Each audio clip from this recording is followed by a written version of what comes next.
మేము ఎవరికి ఫ్రెండ్స్ కాదు, ఎవరికి మాకు అతిథులు కాదు. నాకు 20,000 మందికి ఇళ్లకు సోలార్ పెట్టాలి అది మాట.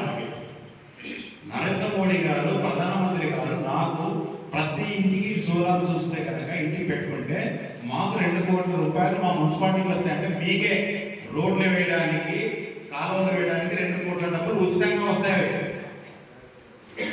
మన డోర్లు అవసరమా? అవసరం లేదా చెప్పు? డబ్బులు అవసరం ఉన్న వాళ్ళు చేతులెత్తండి. అవసరమే కదా. ప్రధానమంత్రి డబ్బులు మనం కొట్టాల్సిందే కదా. కొట్టాలని మనం ఏం చేయాలి? సోలార్ పెట్టుకోవాలండి. నీకు ఇష్టమున్నా లేకున్నా నీకు 5 ప్యాన్లు పెట్టుకోవద్దు, 2 పెట్టుకో. సోలార్ ఉంది అనిపించుకో. అర్థమైందా? 1 పెట్టుకో, 2 పెట్టుకో. అర్థమైంది? తొప్పుడు బండి ఉంటే తొప్పుడు బండి మీద పెట్టుకో 1. నీకు రాత్రి కరెంట్ వస్తుంది. అర్థమైంది? తొప్పుడు బండి మీద పెట్టచ్చు, బస్సు మీద పెట్టచ్చు, ఆటో మీద పెట్టచ్చు.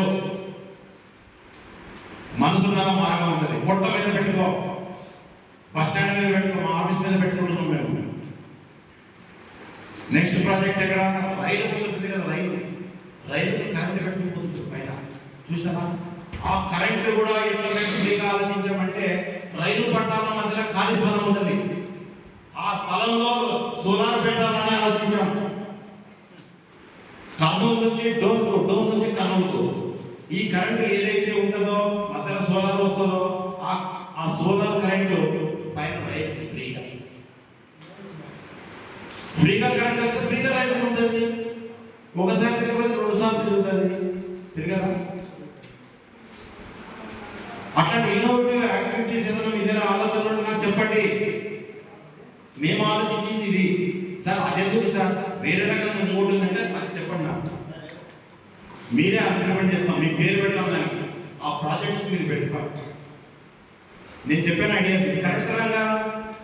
ఒక రైలు పోతుంటుంది, రైలు మీద పెట్టచ్చు, రైలు డబ్బా మీద పెట్టచ్చు, రైలు కింద కూడా పెట్టచ్చు. రైలు పైన ఖాళీ అనేది కమ్ములు నిండా ఉంటుంది. కమ్ములు ఉంటాయి, మధ్యలో సముద్రం ఇంత ప్లేట్ కానీ పొడుగుతాయి కాదు. రైలు ఎంత పొడుగుంటే అంత పొడుగు. ఫస్ట్ ఒక స్టేషన్ పెడతాం, తర్వాత ఇండియా వైడ్ పెట్టాలని చెప్పి మనం నరేంద్ర మోడీ గారికి మనం సలహా ఇవ్వబోతున్నాం ఈరోజు. అది ఎవరు చిన్న పిల్లవాడి మనలో వెలిసినటువంటి ఐడియా, ఒక ఐడియా జీవితాన్ని మార్చేస్తుంది.